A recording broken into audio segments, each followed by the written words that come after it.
Hey guys, Wages World here. Wasn't going to do a video today, guys, but this happened and I really want to bring it to you real quick. I've been looking into this for a minute now.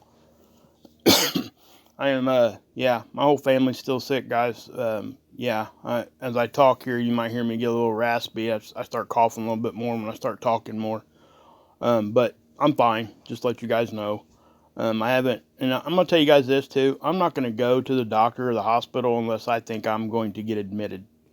I'm not going to even go near those places, just so everybody knows. I ain't saying that's right for everybody. I'm just saying that's what I'm doing.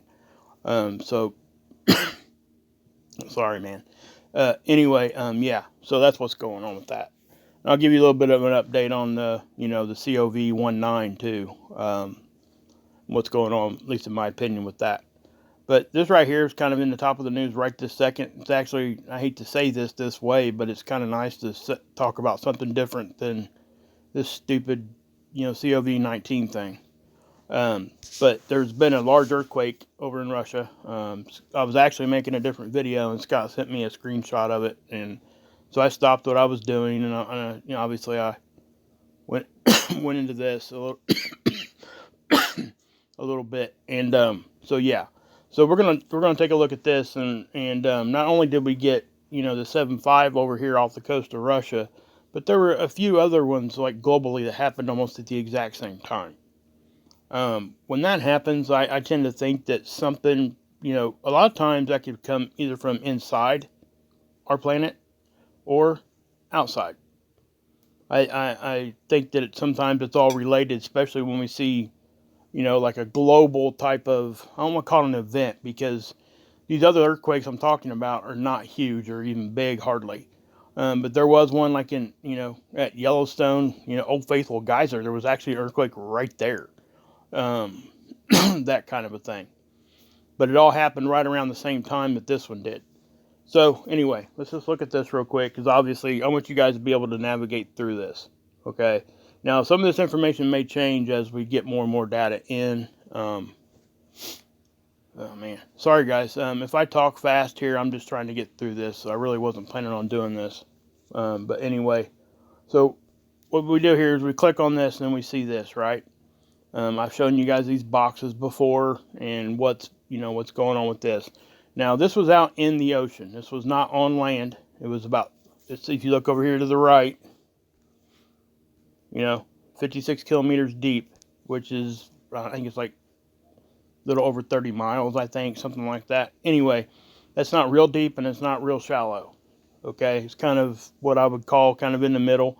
It's more towards shallow than it is deep, but it still isn't like on the surface. These things default to 10 kilometers. If you guys ever look at this thing and it says 10 kilometers, don't automatically think that it's a real shallow earthquake. All right, that's usually what it defaults to until they can figure out what the actual depth was. So anyway, this actually rang in at like a 7.8 at the beginning anyway. And just like in true USGS fashion, they downgraded it every time. I just have a hard time thinking that is the way it should be because the technology today, we really should be able to get a closer, more accurate number. And again, why not wait until you're sure? We're talking about a couple points here. The earthquake has already happened, so you're not going to save any lives by putting that number out there. Why not wait, get the accurate number, and then put it there? It makes no sense that they don't do that. So that just tells you what they're doing. They're bringing it down so it doesn't look as big as what it actually was. Like I said, guys, go watch Dutch Sense. He, I mean, he gets angry about that. Well, and he should because that's what he does, right? But anyway, as you can see these boxes here, guys, you click on the tsunami box there, the one with the wave on it. It says no tsunami warnings right now, which is great. Okay, that's a good thing, obviously. So what we're going to do here is I'm going to, you click on this, guys, and see these boxes. Anytime these boxes are here, even if they're green, you want to, click on them and look, okay? So earlier I was going through this and the pager box wasn't even there. Now the pager box is this right here. I think that this is really almost the most important part on this particular information that they give us here. So if you click on pager and you go here, what it does is it tells you the percentage of the chance of a certain amount of fatalities, and that's what that is. Okay, so it's telling you 65% that nobody's going to pass away. It's telling you there's a 30% chance of 1 to 10 people, and then there's like a 4% chance that 10 to 100 people would pass away. And then they do it with the economic loss, which they do this by using the US dollar. They do it in millions of dollars. So you can see that it's basically the same percentage, usually really close, of what's going on there. But obviously for me, this one right here is the most important because that's where it really matters. But anyway, guys, like I said, guys, that was like a 7.5. So what we're going to do is I'm going to show you guys something here that I was looking at around this, and we'll go from there. Okay, this is a map globally, okay? But you see where the red dots are? Those are the most recent. But right around the time that this one happened, or shortly thereafter, or right before, there was one here, here. I think this one was kind of new there at the time too, and a couple other places. In other words, there was a multiple earthquakes popped off in a very short amount of time. Now, the only one that was really big, obviously, was the one I just showed you guys. Now, but there was one, like I said, guys, right there at Yellowstone Geyser. And again, you can look at these right now, and we're looking at, that happened 3 minutes ago from like right now. It was a 1.64. Obviously, guys, that is nothing. We know that. But that is most certainly, let's try to get off of that one. That's still that one. I hate that when this thing does this like this. I think it might be Hawaii. Yeah, there wasn't there in Hawaii a few minutes ago. That happened 44 minutes ago. This quake happened at, I think it was like 250 something UTC, which is roughly about, I don't know, hour and a half, 2 hours ago. So all this stuff that's happening right now, it's hard to think that it's not related in some sort, because we get earthquakes all the time, and there is no like daytime, nighttime, this kind of thing. Earthquakes happen when they happen. And a lot of times when one does happen, especially a bigger one, like we just seen, you'll see, especially the seismographs, when that happens, it goes through the whole planet. The seismographs will pick it up all the way on the other side of the planet. It just happens. Now, I was looking at the buoys. I'm not going to show you guys this, the buoy map right here, because there's nothing's in event mode. That's why I'm not showing it to you. What that is for is to kind of detect tsunamis. That's what the initial purpose of the buoys are, to see the wave heights and how quick they're rising and lowering. That's just what they look for. So when those things are in event mode, that's when we know that we need to be paying attention for a tsunami. Nothing's in event mode right now. We're hours away now from when that earthquake happened. So, the chances of a tsunami are, with every minute it gets lower. Just saying. But yeah, so that's something that, it rang out through the whole planet, okay? So let me show you guys something I find very interesting. Okay, guys. We've been, having a little bit of uptick in the solar wind speed off and on for, my gosh, a week now.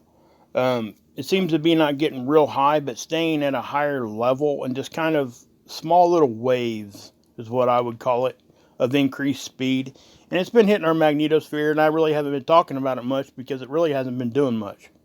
To bounce our magnetics around a little bit, but nothing more than that. So that really wasn't much to show you guys.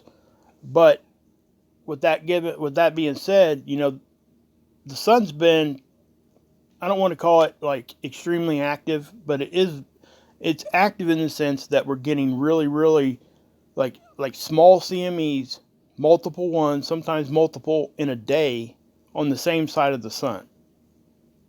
So when that happens, you have to ask yourself what's going on with that, right? But before we get into that, I want to show you this, okay? This is our magnetic field here, okay? We got our bow shock out there. And what I want you guys to pay attention to is the timestamp. Okay. Now remember, about 239 or 259, something like that, is when that earthquake popped off. Now I want you to look. You're not seeing much activity, right? Now watch right around. Okay, so that's really that right there. What we've seen right there is very normal. But watch this. Okay, right as soon as we get around the time of that earthquake, watch what happens. What's going on with that? Now watch. Boom. You see that? Okay. What's the time there? Okay, right around the time of this earthquake. Now I'm not saying that this is what caused it, but that activity right there we're seeing, that increased pressure, we got a lot. It looks to be like more dense particles were hitting us at that time, and it most definitely got in further than what it normally would. I ain't saying that that's something that we don't see, because we do. Okay, we see this all the time. It's inside of our satellite line. Our satellite line is the dashed line there. Okay, but the fact that this is what, when we look at this, you see how it's the whole screen changed colors, and it only did it for like just a few minutes. Okay, and then it goes back to normal. See? So what I'm saying is that all this was normal until right around that earthquake, and boom. Okay, we took a hit right there. You know what? So is that maybe what kind of was the straw that broke the camel's back on this earthquake? Don't know. I'm just showing you the observation. I do think that a lot of times we don't look at this enough when we're looking at the earthquakes. They are starting to, integrate this into their earthquake prediction and their earthquake analysis and stuff. But at this time, they're not like going straight to this. But I do think that it needs to be put into their models, and it'll help predict this stuff. It'll help at least say, hey, this happened, that we got this space weather and it triggered this earthquake or what have you, or helped trigger it. Not just one thing causes an earthquake, guys. It takes a lot of things to come together for that to happen. Okay? Just know that. That's what I'm trying to say. This is just part of the formula, in my opinion. It's not the whole answer. It's just part of the equation. That's all.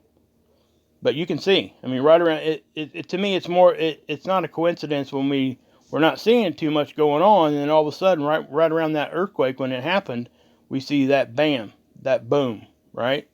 To me, it's just not a coincidence. In my mind, it almost has to have something to do with it. I don't think that the earthquake caused this. Okay, it would have to be the other way around. This would have to be influencing us in a way to help cause that earthquake, not the other way around. All right, because this actually came from space weather, solar wind, or wherever the weather's coming from. And it does look like that might have been what happened. So, yeah. Okay, guys, I got you over here at Seeds. I do want to show you the activity that's been, happening on this side of the sun.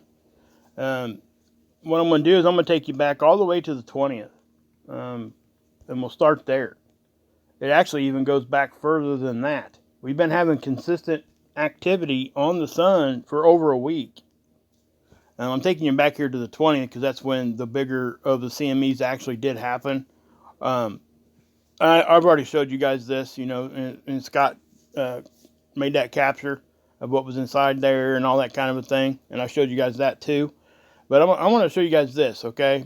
Because obviously you can see, now, for those that don't know, our perspective right now, kind of, the Earth is here, and the satellite that this camera's on is right out in front of us, okay? And it's looking at the sun.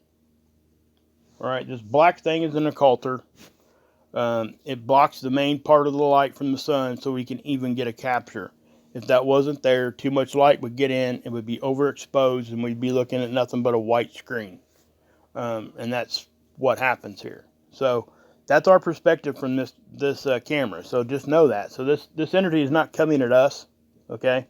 It's either going to go to the side of us. It can even go that way, or it can even go this way. Sometimes when it goes this way, we do catch a glancing blow from that. But from what we've been looking at, we haven't seen anything coming at us. So that's why I really haven't been talking about this a whole bunch, other than the captures that were caught. Anyway, so we'll go to the next day. As you can see, guys, that was the biggest one of them all. At least here as of late. And I have to say this too, guys. These are really, really small. These aren't huge, except for the one or two that actually did get pretty decent size. They're not, and even though those aren't huge, they're just odd in shape and in number. Okay. And I do want to show you this one too, because I want to show you. I already showed you guys this before, but I want to show it to you with no filters on it. Okay, there has been no adjustments. You guys are watching me do this. Watch. I'm just going to go forward here a little bit, and we're going to go to the end. And like I said, you're going to see this is right off of the, right off the presses, if that's what you want to say. Here. Oh, while I'm doing this, guys, I do want to, say thanks to Mike and Cindy and over at Evolutionary Energy Arts. They've been praying for me, sending me good energy and stuff, and it's everybody over there. It's awesome. I love you guys. I mean, it's really cool that you guys did that stuff for me, and I really appreciate it. It is this whether I have this or not. I am sick. Either way, I don't know. I can't call that this virus because I haven't been tested, so I'm not going to say that that's what I have. I most definitely am experiencing similar symptoms, and so is my whole family. Okay, we got fever, cough, headache, the whole bit. Okay, but that's why we're doing what we're doing. Now look at this, guys. I already showed you guys this in my previous video. This was actually my thumbnail. Now there is no enhancements here. This is just what the camera showed us. Okay. So, I mean, people make up their own mind on that. We take a lot of criticism for this, and that's okay. People have their own opinions. It is what it is. And this is mine. I'm not trying to force my opinion on anybody. But, you look at that, you guys know how I feel about that, But this right here, guys, man, we're having a hard time understanding what's going on with all this stuff. So that's just another piece of the puzzle here. But that is untouched. So what I'm saying here, we don't adjust the contrast or the brightness or put filters on these things to make things there that aren't.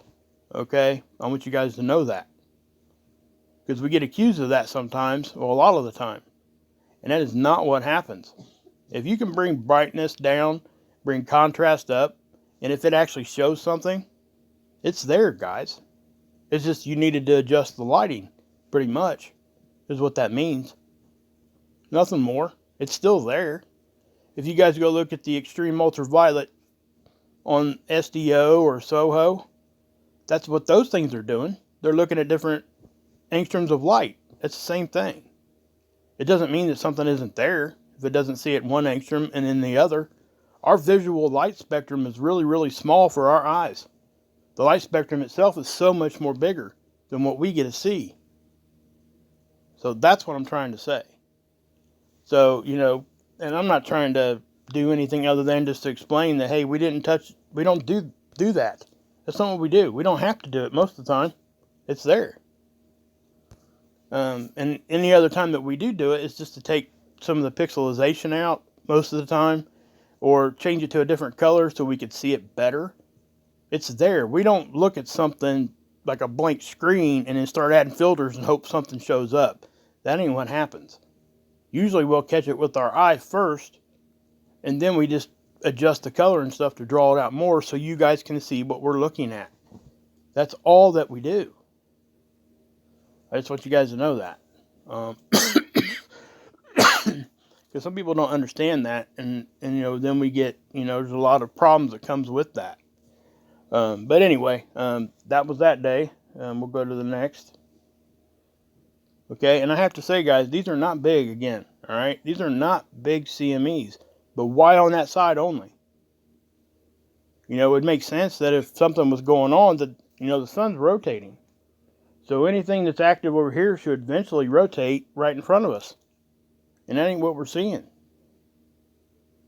So that either means that there's probably some sort of an alignment going on, or if it's our objects and stuff that are over there, which is kind of what I think it is. When there's stuff over there, it's most definitely going to cause problems. Just saying.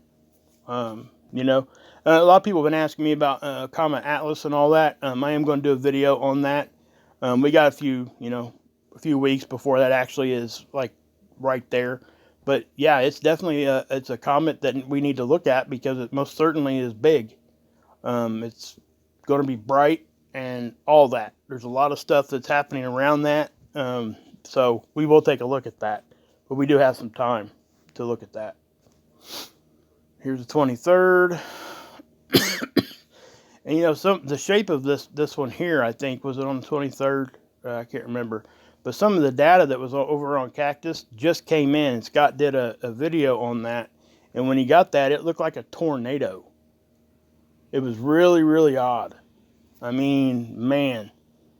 And what I would say to that is sometimes we see the vortexes on the sun, and what happens is, the particles are going around that line of magnetism, and that's what gives it its swirling looking effect. It's not actually blowing around like wind.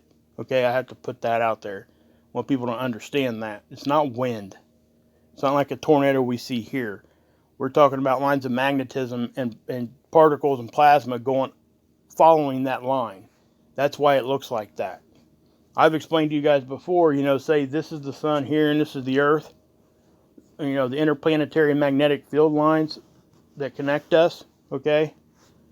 What happens is when there's a coronal hole, those particles leave the sun, right? Well, they travel like this is a road. Interplanetary magnetic field lines act as a road or a conduit for those particles to travel. And they spiral down that. That's how they get to us, okay? That's how that works. Now, there's a whole lot of other things involved there too, which, that's way above my, I get called enough anyway, but way above my intelligence level. I'm sure I'll get smacked around in the comment section for that too, but don't even care. Anyway, that is how those travel at a basic level. All right, so, when we see these CMEs pop off like that, is it the particles going around a big old thing, multiple lines of magnetism that are connecting to another object or whatever? I don't know. But when we see that shape, that is kind of where we go with that. Okay, guys, this is the current Schumann. We're still getting small spikes, multiple ones. We're not seeing any kind of like long-lasting events. Again, we're seeing this dashed line. Remember I told you it's right here? Well, it started down here, now it's back down here too. That's actually pretty intense. That's like really, really bright compared to the other. So, I don't know what's going on here. There's a lot of theories behind what's happening there. Is it a tool flaw? Is it this? Is it that? Is it we're coming to a different sort of base frequency now? Is it some sort of quote unquote code of something? I don't know. I just simply don't know, guys. It's just an observation that I made, and there it is. I can tell you right now that didn't used to be there. That's a fact. Okay? So for it to show up there, then progressively start showing up on different hertz levels. If people don't know, this is the base frequency of the Earth. Well, it's what's vibrating around us right now. The base frequency is 7.83 hertz, guys. It is right about here. So we should always be seeing some vibration there, frequency. They pump this into the ISS and to people that work underground, because if they don't, they go crazy. That simple. That's why they do it. Sorry, guys, I had to take a drink of my pop there a little bit. Anyway, so we'll move on. I'm sorry I'm struggling through this, guys. Okay, guys, I am going to give you a little update here on the COV19, okay? Guys, it is what it is at this point. Should I even show you these numbers? I don't know. They're calling New York now the epicenter here in the U.S., and I would agree to that. I really would. And so what do I mean by that is that, and why is that? Why has the cases in New York been so much higher? Well, the main reason is population density. Okay, it's the most densely populated area in the United States. Okay, per square mile, it's 28,000 people. Okay, that's a lot of people on a square mile. You know, you take that same square mileage and you go look out in like Oklahoma, Nebraska, um, Colorado, Montana, all those places, guys. You're not going to be anywhere close to that number. I mean, I've seen, you know, counties have less people than, you know, 5,000 people. So we're looking at 28,000 in a square mile. I mean, wow. That's very, very dense. Now, that happens a lot over in Asia too. You know, China and Japan. That's densely populated, right? Which is why that is an issue when they do get sick or have a virus or something. That's one of the reasons why it spreads so bad at first. Because keep this in mind, if it starts in a densely populated area, you know, nobody knows it until it's already been, you know, you've been exposed to it so many times other people have. So that is, you know, and that is, you know, assuming that it's on the up and up, like it wasn't done on purpose, that kind of thing. So I don't want to get people to misunderstand that either. Again, I'm not even going to touch on that because it doesn't matter what I think when it comes to was this some sort of something that was done on purpose or was it something that was just accidental that it happened how they said it happened. At this point, guys, we just have to concentrate on getting better. Once we get better, we can look back and figure this out. Okay? That's really what I would tell people. And that is no joke. Trust your gut. Okay? Trust what you think. Because at the end of the day, that's who you're going to answer to is yourself. Trust yourself. You guys are smart. Okay? If you think you need to go to the doctor, take yourself to the doctor. If you think your kids need to go, go. If you don't. It's that simple. Okay? Listen to people around you. Take their advice. But ultimately, trust what you're thinking. Trust your gut. Because what that does for you is you have a clear goal that you're reaching for. So the decisions along that pathway to that goal become good decisions because of that. You're not out here just, you know, looking around like what to do. Right? That's the whole point of even my whole channel. I try to, you know, do that for people to lower that for people. So just take that, you know, and apply that to your life that, listen, you know, I'm starting here. This is where I'm going to go. And now I have, you know, a goal and I have a path to follow and I'm going to follow that path. Don't let somebody else, don't let anybody else tell you any different if you think that that's what the right thing to do is. You go do it. Because that is right at that point. That's right for you. And I ain't saying be, you know, crazy about stuff.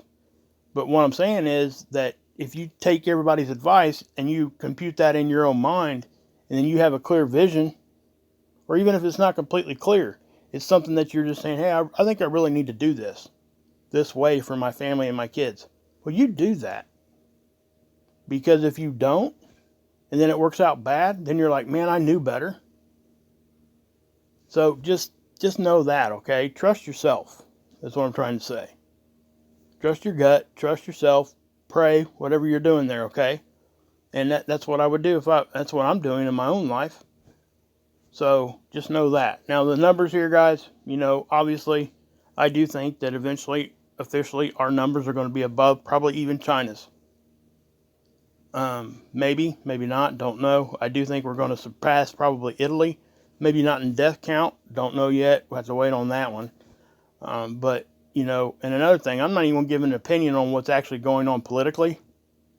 You know, I do think, I'm just going to tell you the observation in the story here is that it looks like the president will be opening up our country sooner than what we thought. And again, I'm not even going to give you my opinion on that because I want you guys to, you know, make your own opinion up on that. That's just what it is. So, but that is what it looks like is going to happen. whether it does or not. Some of the stuff he's already, not really, he's paying attention to the medical things is what he's saying anyway, and that's what we're hearing. But it looks like, a shift has happened is what I'm trying to say. That we may be going back to a more open thing sooner than what we thought. Is that the right decision? Don't know. Not even going to comment on that. But that is what's actually happening. So take that for take that for oh my god. Take that for what it's worth. Anyway, yeah. So yeah, I will be putting out another video, guys. I think everybody would enjoy this next video. It was part of one of my videos that I had to take down, and it's the one showing the experiment of what soap does. How it actually attaches to this virus and lets the water wash it away. And it's all ingredients we all have at home. It's like 5 or 6 ingredients. And I would suggest watching the video, and people that are quarantined and stuff, people are stuck at home, the in-home orders and stuff, do it with your kids because it's not dangerous stuff. There is really no chemical there other than dish soap. So you got food coloring, milk, dish soap, and a bowl, and some Q-tips. That's all you need. And I'm telling you right now, it's very, very visual, and you will immediately understand how it works.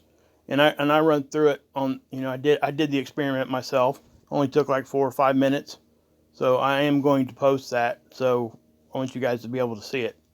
And maybe, people can learn. Maybe it'll ring home with some of the kids so they'll wash their hands more often when you're not around. Anyway, I am going to end it there, guys. God bless. We'll keep an eye on this earthquake. And as stuff comes in, just know, guys, that, I'm fine. I get a lot of questions. I am fine. I am sick. My whole family's sick right now. I'm more worried about my kids and my wife right now than I am myself, which is always the case anyway. I'm just as sick as they are, but, that is what it is. I can't say that I have this. I can't say that I don't. I'm having similar symptoms, but I have not been tested. And I'm not going to get tested unless I think I might need to get hospitalized. That's it. This is where I'm at. Now, just because I'm doing that does not mean that I'm telling you guys to do that. All right, like I just said a minute ago, please trust yourself and your own gut. So, yeah, Yeshua saves, and you can drink this Kool-Aid. One more thing, guys. I just want to say thanks again, guys, to Mike and Cindy. They sent in prayers and good thoughts my way, and yeah, we've been talking. I love them guys so much. Everybody over at Evolutionary Energy Arts, and Scott checks on me every day. We talk about this. He actually lifts my spirits almost every day because we send memes and stuff back and forth to each other, and it really brightens my day. It really does. We're stuck in the house here, and it does get kind of depressing sometimes, especially when you are sick. So it's nice to have friends like Scott and Mike and Cindy and everybody else that's been, Hope ENG, John Boy, Nathan. I talk to Nathan a lot. Tells Blue Eyed Indian. He's my Hoosier brother, and yeah. So anyway, yeah, guys. Any of those people I just mentioned, go sub up their channels. Yeah. And guys that I just mentioned, thank you guys. You guys really do. You make this really easier for me to do. So, and all you guys out there that watch and stuff, thank you, because I can't tell you how much positivity. I get so much more positivity than I do negativity. Okay, and that's true in my whole life with people.